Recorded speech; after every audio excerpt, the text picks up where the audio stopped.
1:55 a.m. April 4th, 2013. I have officially just finished reading 50 Shades of Grey.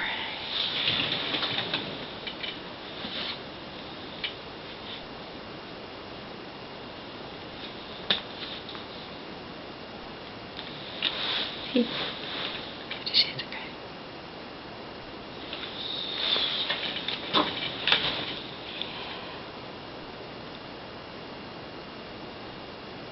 I have to admit, it's very exciting reading that book. Not as exciting as it would be if perchance I was Anastasia, but exciting nevertheless. Very enjoyable. I look forward to reading the next one. It's on. I've ordered it at the library. It just has to arrive, and I have to get it into my great little hands. Good book.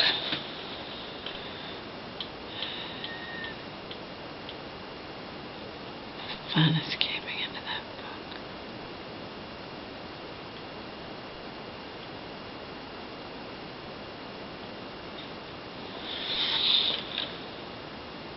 I don't know if my mom talked to her social worker today. She went to that place where the mentally ill here get together and learn the computer and eat and talk and do whatnot.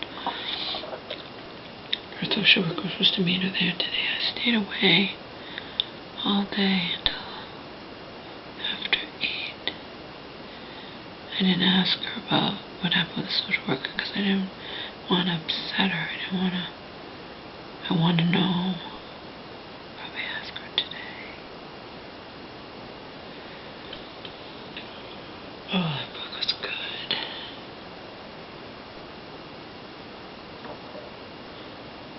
I can't say I would want. I'm just like her. I can't stand pain. So I would not want to experience, that kind of shit to the intensity that Christian likes to deal it out, and Anastasia doesn't want to take it anyway.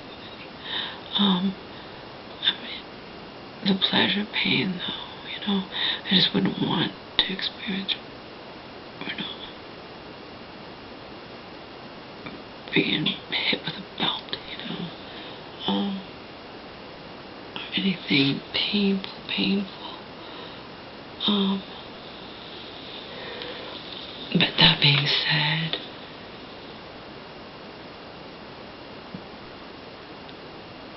immersing myself in that book, and as I told you, it's first person Anastasia talking to you, it's relaying her experiences is awesome.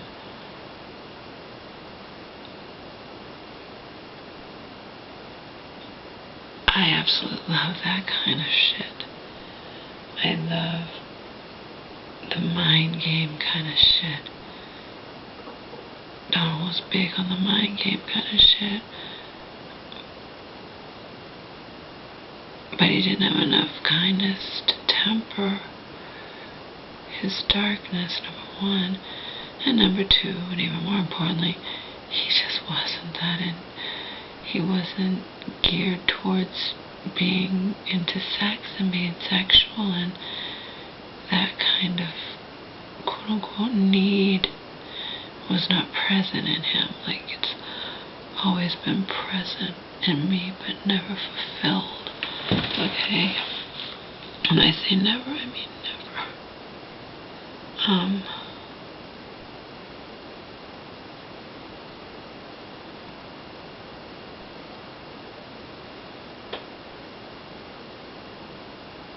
Believe me, he could do. I'm not even talking about, bondage and B&D or S&M. I'm not even talking about that. I'm just talking about he could do something like that. He had such an imagination. He just didn't care.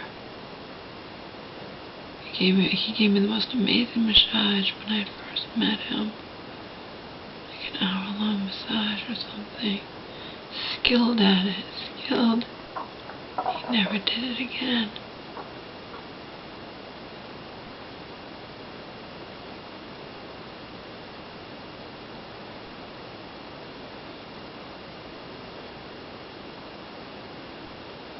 I have such darkness in me. All you have to do is watch my video, my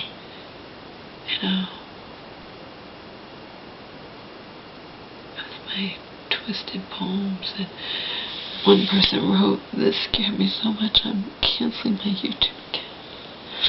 I have last time I took 13,000 hits to that video. I have such darkness in me. Terrifying darkness, actually.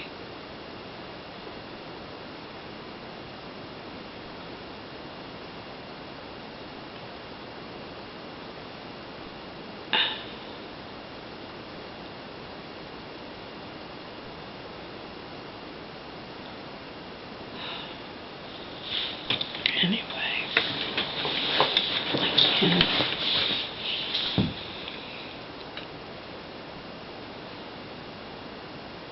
Oh, back to Donald, yeah. He wasn't into sex at all. Not at all.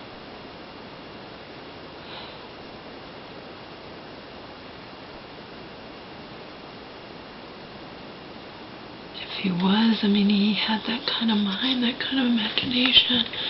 And I was so hot for him in the beginning because he was fucking GQ model type gorgeous.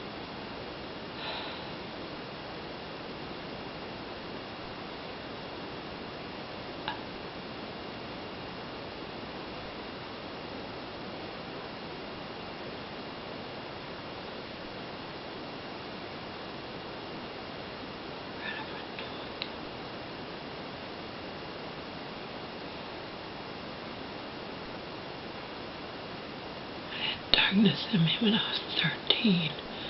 I'd already been through hell and back, and already repeatedly would watch my mom go crazy in front of my eyes. That was even everything. The abusive alcoholic, the bullying, and being bullied at school. But in any case, at 13, I already had so much darkness in me.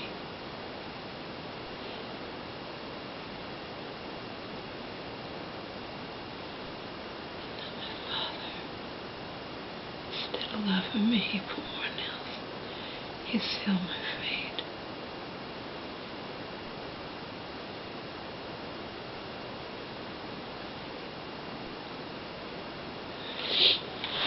What they say in the book about Christian, I feel about me, at least when it comes to romantic love, falling in love or whatnot.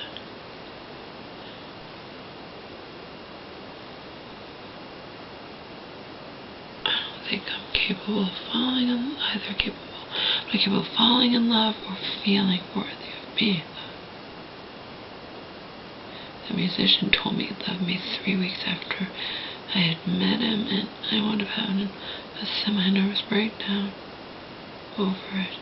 Couldn't deal with it. He actually called the cops on me. I think I spent one night somewhere. But that's not the same as it's happened to my mom. Being sectioned for,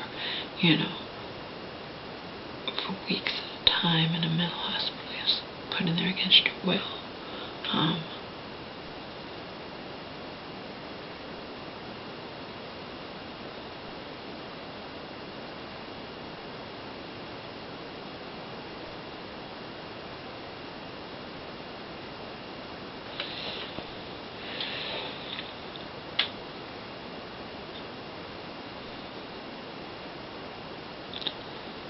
Sanity or insanity, who will save me? Am I salvageable or perishable, linked to death like a small baby suckling its mother's breast?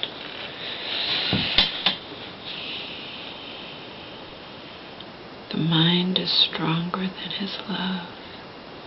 The mind is strong, stronger, strongest. It doesn't see it. Will go back. anything is better than this torment. By the way, this poem was referring to the musician X, saying that because he still loved me, but his life was all falling apart and he had to move back home, move out of state, and leave me. And he was naively assuming, he even wrote it to me, that having known his love, I could not possibly go back to my promiscuous lifestyle that I had engaged in before I had met him. This beautiful soul that I encountered miraculously. She was wrong. That's why I wrote, he doesn't see it, I will go back, anything is better than this torment. And if you want an explanation of my poem, since I obviously write confessional poetry, the torment is my mind's torment of me. The constant fucking torment of my own mind. Anything doesn't see it, I will go back. Anything's better than this torment. Use me, F me. On me, in me, put a leash around my neck and you seal my sea. Let me be nothing, I need to be nothing. There's something he made me, referring to whoever fucking whatever created me into this hell. It's too much. I'm fighting hard. If I lose, everyone loses. Me first. His purity is a light that blinds me, but things I do serve to remind me I'm in a place that he can't reach. I'm sorry. His purity is a light that blinds me, but things I do serve to remind me he's in a place that I can't reach. The beast is lurking underneath. I'll get down in the dirt with it, I'll wallow in the earth with it, I'll kiss it on the lips and shit.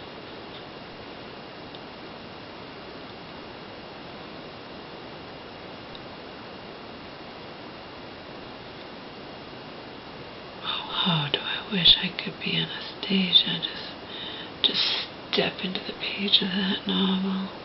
Let me count the ways, baby.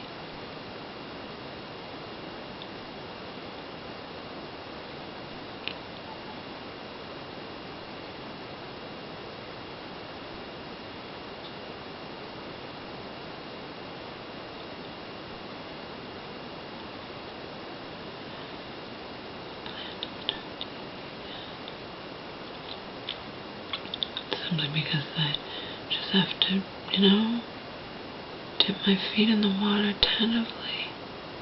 Just start dating again. Just date anyone who, remotely appeals to me. I've been through just too much fucking shit. I can't do vanilla anymore. I cannot do vanilla. Unfortunately, I couldn't do vanilla when I got together with Donald, and he wound up being a monster, and I nearly lost my life for worse at his hands in the end, so I don't see any solution. I don't see how any of this can turn out well for me. I don't see any solution, It's a slippery slope.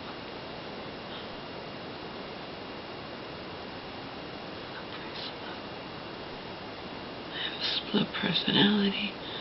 I'm so many different people, but it's not, what they used to refer to as multiple personality, where you go into a fugu or whatever. I'm aware of my different sides. It's not like people would go into, like Sybil or something, she has different personalities, she talks too much. Apparently there was some woman in the shows who was like that. And she actually had different personalities, and she regressed into a little girl or something. And another personality.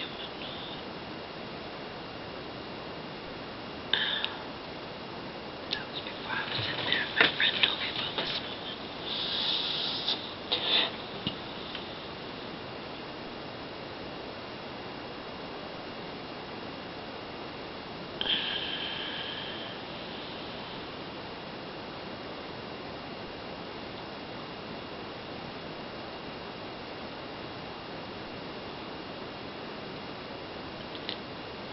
I would want to be the Anastasia that's throughout most of the book, and then not at the end. But then I don't know what's going to happen.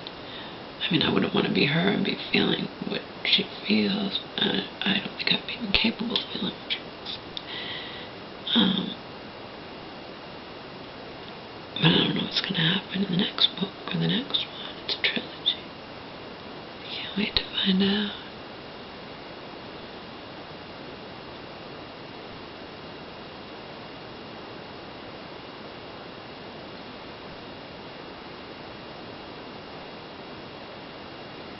Just like Donald said about me in the tape, you know.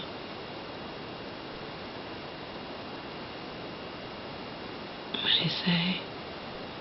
You know you don't need to fall in love. It's not the falling in love, whatever, that makes you feel real. It's the sex, it's the physical contact, whatever. And you don't need love present for that. You just need lust, you know. You need to be attracted to the person. You need to have that quote-unquote connection. And the thing with me is my entire life, I mean, even when I was a kid, you can go to my website, www.ALICIACROLSWORLD.com, and hear me recite some of my poetry, and some of it, a couple of poems, you know. I wrote when I was in grade school. I wrote a lot in grade school. They're not on my website. Just the ones that got hung up on the wall. But in any case, even as a kid,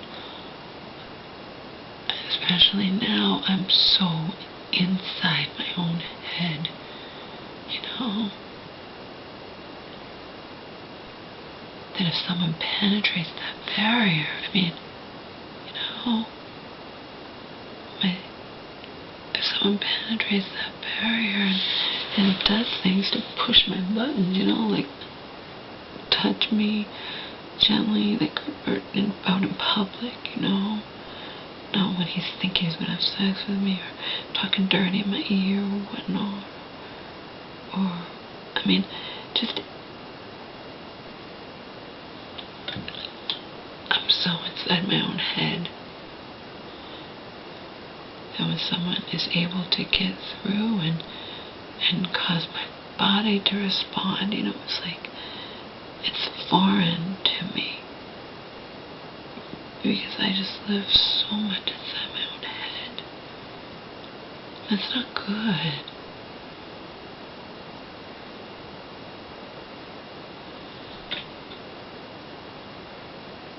All I fucking really think about is possibly sometime in the future meeting a guy who will take me out of that. That's not gonna happen unless I put myself out there. So that's the next plan.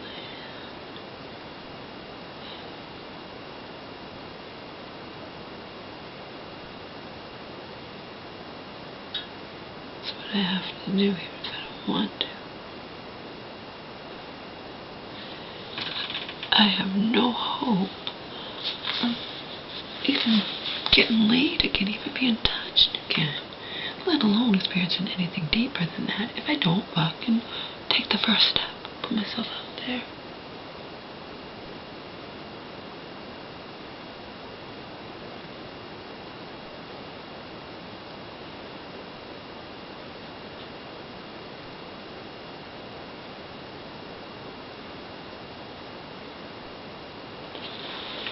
But just because I'm reading 50 Shades of Grey and reveling in every word doesn't mean that I would actually want to, you know, be an actual professional, you know, be an actual that thing. I mean, maybe in Fantasyland I would, but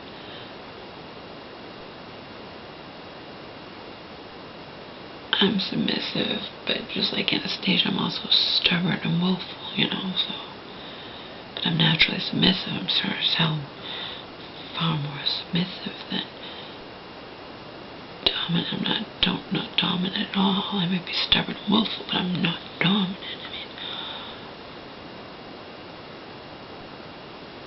And what I like about that whole quote-unquote scene is that I like the fact that the Dom forces his will upon you. Like, you're not...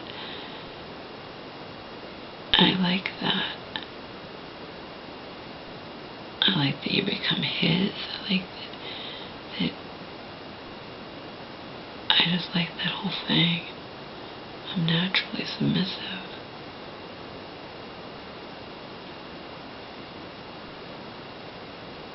And just like this is the case with Anastasia, I'm always have been this way, very responsive. Very responsive to touch, very responsive, because it's all in here, you know. One of my one-night stands where I didn't have sex with, by the way. I mean, not actual sex, but I can turn into like a two-night stand, but he said to me once, he's like, you don't need porn, a slight breeze will turn you on. That was a long time ago. That was when I was in my 20s. But the reason I'm that way is because it's all in here, because I have such a fucking imagination. Anything can turn me on.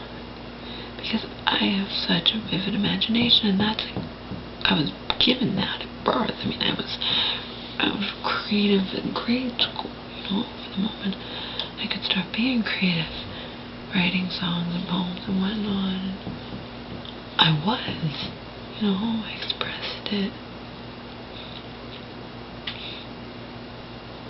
That's why I sadly say, I should have got a lot further in life, but my accomplishment is simply to have survived, and to have survived, like my college roommate said, I'm surprised you turned out so well. I told all the things that I've been through as a kid and whatnot, I survived. And I'm getting responses from young hot studs who are none too shabby, I may say, okay? Doesn't mean I would want to be with them in a relationship, doesn't mean I would have anything in common with them outside the physical. But when I've tentatively done these little dating things, my online websites free, whatever, I've been periodically getting responses praising me, and I think to myself, I can meet these guys if I want to. Play a little bit, mind games, whatnot, but I have to do that and not reveal anything about me, not reveal any of the pain, any of the abusive past, anything, and that's so hard for me because I have this lifelong, as from when I was a teenager to whatnot, inclination, desire, obsessive need to just spill my guts to new people, and so I can, and I include friends in that too, so I can be like that with them. And dating, you don't want to do that. You want to keep the mystery, you want to just be elusive, but it takes a toll on my mind, having to try to hide every little thing. And everything's a loaded question, everything. Even if a guy says, why didn't you want kids? Well, because I had a horrible, fucked up upbringing. If I happen to reveal that I haven't had sex in 5 years, total, all out sex, and then, played with this excuse me had a couple of years ago, that was an outright sex, that was pretty much him reveling in pleasure. I think he was probably lying to me, probably married, and probably his wife didn't like it or let him do that to her. I don't know. He called me extremely sensual. He but whatnot. If I say I haven't had sex in so long, blah, blah, whatever, you know, even that's like, how, you know, a guy might say if he's intuitive, how do you stand it, you know? I mean, everything's a loaded question.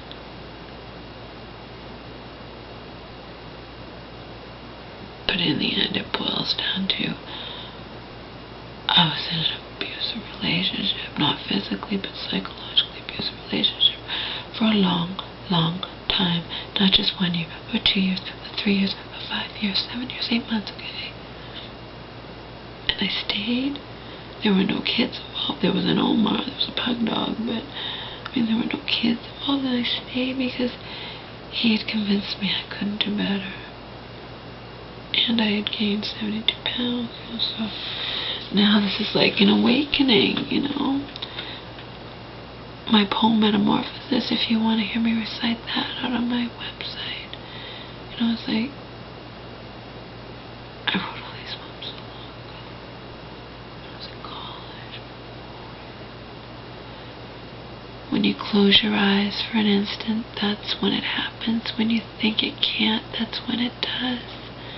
Metamorphosis occurring, what can be that never was.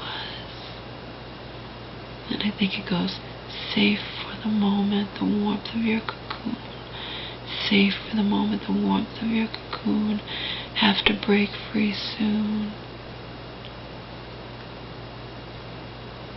Something like, wonder what emerged. Moth or butterfly. Can it live? Can it live? Will it die? Can't exist in a world such as this. Need to fly, but wings are clipped.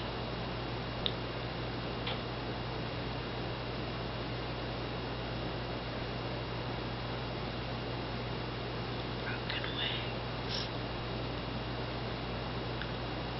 I think the single most song that would describe me best of all, and not just the me now, not just me 10 years ago, but the me all the way back to whenever, you know. Despite all my rage, I'm still just a rat in a cage. Someone could say what's lost can never be saved. Despite all my rage, I'm still just a rat in a cage. Oh, that sums me up so perfectly. Sums up a lot of people, but it sums me up. We're not talking about a lot of people, just talking about me. I only have insight into me. I don't have insight into anybody else. Despite all my rage, I'm still just a rat in a cage, trapped, just wandering around and around and around, not getting anywhere.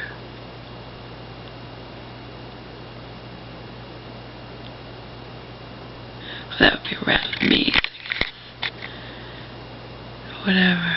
Despite all my rage, I'm still just a goddamn